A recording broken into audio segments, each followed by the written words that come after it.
TGT English तक YouTube channel के platform पे सभी का स्वागत है। सबसे पहले आपको बता दें कि टॉप 20 जो मोस्ट रिपीटेड क्वेश्चंस हैं काफ़ी एग्जामों में पूछे गए हैं, उसका ये टेस्ट होगा। कम समय में बहुत कुछ आप गेन कर सकते हैं। चैनल पे अगर पहली विजिट किए तो चैनल को लाइक शेयर और सब्सक्राइब करें और साथ ही साथ कमेंट में ये भी पिन करिए क्या इस सीरीज को बंद कर दिया जाए या इसको चालू रखा जाए। टॉप 20 के जो मोस्ट रिपीटेड क्वेश्चन की सीरीज होती है, कमेंट के अकॉर्डिंग ही वीडियो अपलोड की जाएगी। एक दूसरी बात ये है कि सभी लोगों को बहुत तहे दिल से धन्यवाद, क्योंकि जो क्वेश्चन पेपर अपलोड किया गया तो उसमें कुछ मिस हो गया था। जो टाइप जो किया गया तो उसमें काफ़ी कम से कम 3 से 4 क्वेश्चन की एरर तो फाइंड आउट हुई थी, लेकिन ऐसे एग्जाम में भी आते हैं। तो अब टाइप जो है दूसरे के मैटर से जो है दूसरा कोई टाइप करेगा तो एरर अब आपको कम देखने को मिलेंगे। लेकिन जितने लोग भी जो है इस चीज़ को संज्ञान में लाएं उनको थैंक यू, और साथ ही साथ सभी लोग अपना करेक्ट उसको कर लेंगे। बाकी आने वाली सारी वीडियो में इस चीज़ का बहुत ही ध्यान दिया जाएगा कि कुछ एरर ना हो, क्योंकि जो टाइपिंग हो चुका रहता है वो जो किया होता है वो शायद ध्यान न दिया हो, तो थोड़ी सी एरर यहाँ पे फेस करनी पड़ी आप लोगों को। इसके लिए सॉरी इस चैनल की तरफ से, टीजीटी इंग्लिश तक की तरफ से, क्योंकि कहीं से भी अगर एरर होता तो मुझे खुद ही नहीं पसंद, क्योंकि एरर किसी भी पॉइंट ऑफ व्यू से वो एक्सेप्ट नहीं की जा सकती है, खासकर ऐसे मोमेंट में जब टाइम बहुत ही कम बचा हो एग्जाम के लिए। तो चलिए आज के शुरू करते हैं टॉप 20 को, लेकिन आप कमेंट में पिन जरूर करिए कि इस सीरीज को जारी रखा जाए या बंद कर दिया जाए। तो देखते हैं टेस्ट जो होगा बहुत ही कम समय में। आज की टॉप 20 क्वेश्चंस का ये पहला क्वेश्चन जो काफी एग्जामों में पूछा गया, इसके लिए रखा गया, that is active at night, जो रात में सक्रिय होता है जो है उसके लिए किसका प्रयोग किया जाता है। तो आपको नॉकटर्नल जो होता है, नॉकटर्नल यहाँ पे जो डी वाला ऑप्शन है ये राइट होगा। इसे रात्रिचर कहते हैं। पेसिमिस्ट का मतलब होता है निराशावादी होता है, और सोलर का मतलब समझ रहे होंगे सौर होता है, ल्यूनल मतलब होता है चंद्र, ये आप जान रहे हैं।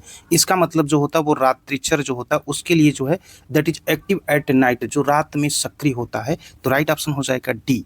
अगला क्वेश्चन है, नेक्स्ट क्वेश्चन पूछ रहा है कि the beginning or something, origin of, आरंभ या कुछ उत्पत्ति के लिए राइट ऑप्शन से क्या हो जाएगा यहाँ पे। फर्स्ट आप देख रहे हैं जेनेसिस, जेनेसिस का मतलब क्या होता है, इसका मतलब होता है उत्पत्ति। फ्लेक्स मीन्स होता है जो ये प्रवाह होता है, और एस्पियोनिक्स मीन्स होता है जासूसी करना।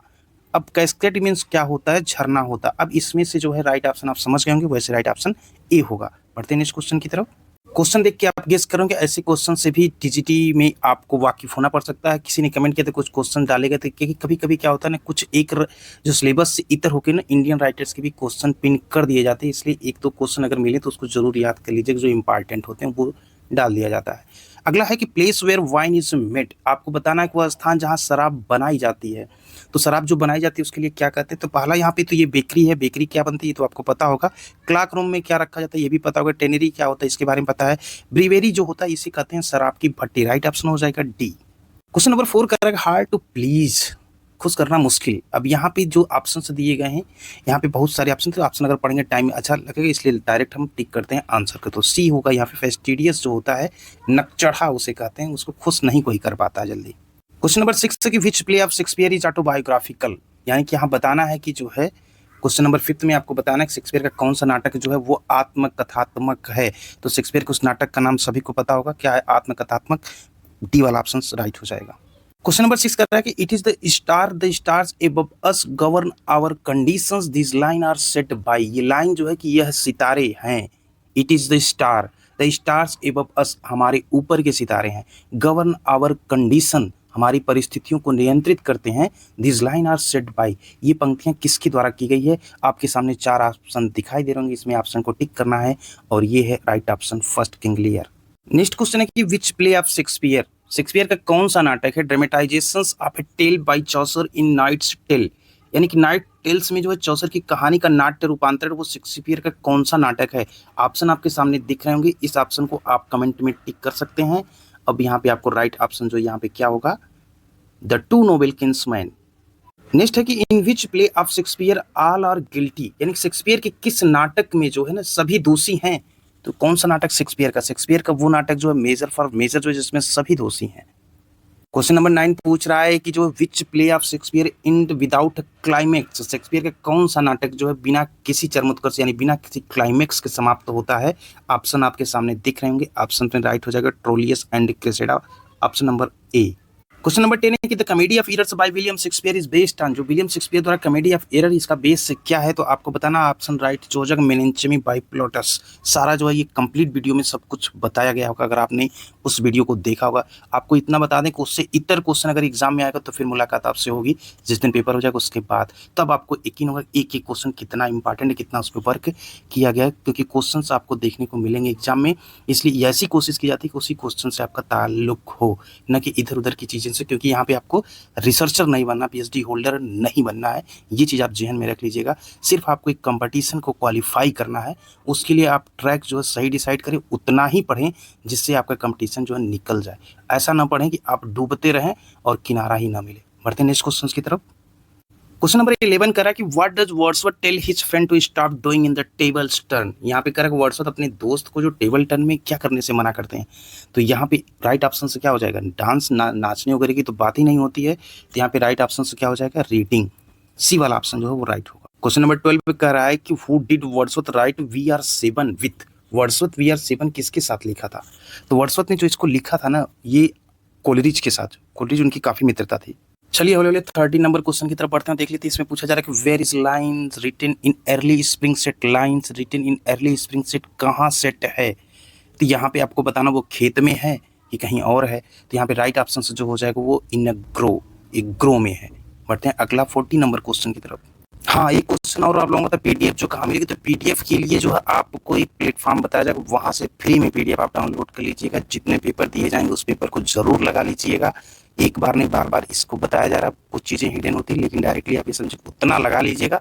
पेपर देने के बाद फिर मुलाकात होगी इसी प्लेटफॉर्म पे। 13 के बाद 14 नंबर आप देखते हैं the 4 side saga was published in 1922 is a series of 3 novels including 2 interludes which are 2 interludes। अब इसमें जो 2 इंटरल्यूड था ना 4 साइड सागा में, वो आपको बताना है। ये भी उसमें बताया गया था आपको टेस्ट में 4 साइड सागा, यानी कि जो पूरा मास्टर वीडियो दी गई थी। तो यहाँ पे आपको दिख रहा होगा 4 साइड सागा में ऑप्शन आपको चारों दिख रहे होंगे। तो राइट ऑप्शन क्या हो जाएगा, इसमें Indian summer of A 4 side और अवेकनिंग। तो राइट ऑप्शन कौन सा हो जाएगा, डी वाला हो जाएगा। बढ़ते हैं नेक्स्ट क्वेश्चन की तरफ। अगला क्वेश्चन है 15 नंबर की। Wordsworth was in 1791 in France where he was witness to the middle stage. यानी कि जब 1791 में फ्रांस में थे वर्ड्सवर्थ, तो उन्होंने मध्य चरण में क्या देखा था। तो मध्य चरण में जो उन्होंने देखा था सभी को पता होना चाहिए कि फ्रेंच रिवॉल्यूशन हुआ था, फ्रांस की जो है क्रांति। क्वेश्चन नंबर 16 में पूछा जा रहा है कि Wordsworth composed some of the finest poem during the years. यानी कि जो बेहतरीन कविताओं की रचना कुछ दौरान वर्ष जो था वो कौन सा था, आपको बताना वर्ड्सवर्थ का। तो सबसे गोल्डन पीरियड कहा जाए तो कोई अतिशयोक्ति नहीं होगी, वो राइट ऑप्शन हो जाएगा 1798 टू 99 के ड्यूरेशन में। बढ़ते हैं अगले क्वेश्चन की तरफ। और क्वेश्चन नंबर 17 क्या पूछ रहा है, 17 में पूछा जाएगा the prelude by Wordsworth was part of a vast work जो है which was to be called. यानी कि वर्ड्सवर्थ के द्वारा लिखित जो प्रस्तावना का जो एक विशाल कार्य का हिस्सा था जिसे क्या कहते थे। तो यहाँ पे राइट ऑप्शन जो हो जाएगा द रिक्लूज। इस चीज को ध्यान दीजिएगा, प्रील्यूड बाय वर्ड्सवर्थ द्वारा जो प्रील्यूड थी एक विशाल कार्य का हिस्सा थी जिसे द रिक्लूज। अगला देखते हैं क्वेश्चन नंबर 18। क्वेश्चन 18 कह रहा है who calls Wordsworth one of the chief glories of English poetry. Wordsworth को अंग्रेजी कविता की प्रमुख महिमाओं में से यहाँ पे कौन ये कहता है।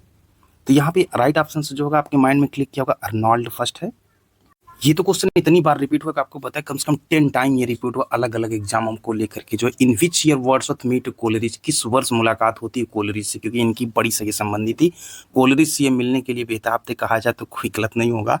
कोलरिज को जान लीजिए और इनकी वाहन जो थी डोर थी। इससे क्वेश्चन टपकना निश्चित है। तो कोलरिज से मुलाकात का ईयर सबको दिमाग में छपा होगा।